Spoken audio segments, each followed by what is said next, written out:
দেশনেত্রী খালেদা জিয়া সরকার করেছিলেন, মেয়েদের শিক্ষা ব্যবস্থা ইন্টারমিডিয়েট পর্যন্ত ফ্রি করেছিলেন। আমরা এবার অনার্স পর্যন্ত মেয়েদের শিক্ষা ব্যবস্থা ফ্রি করতে চাই। সকল সময় বিএনপি সরকারের অন্যতম অনেকগুলো পরিকল্পনা, অন্যতম একটি মূল পরিকল্পনা ছিল নারীর শিক্ষাকে প্রায়োরিটি দেওয়া। এবং আপনি নিশ্চয়ই জানেন বর্তমান সরকার, বিএনপি বর্তমান সরকার নারী শিক্ষার পাশাপাশি নারীদের এম্পাওয়ারমেন্ট অর্থাৎ অর্থনৈতিকভাবেও যাতে তারা শক্তিশালী হতে পারে, এম্পাওয়ার্ড হতে পারে, সেই জন্য ফ্যামিলি কার্ড চালু করেছে।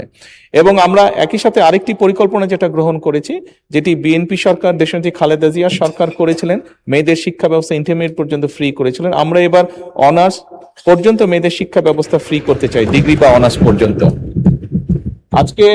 আজকে আমাদের সাথে গ্যালারিতে অনেক নারী শিক্ষার্থী উপস্থিত আছে, তারাও সরাসরি এই সংসদ অধিবেশনটি দেখছে। এবং শুধু তাই নয়, আমরা অনার্স পর্যন্ত যে নারীদের শিক্ষা ব্যবস্থা ফ্রি করব, তাদের মধ্যে যারা ভালো রেজাল্ট করবে তাদেরকে আমরা স্কলারশিপ দিতে চাই, এটাও আমরা করতে চাই।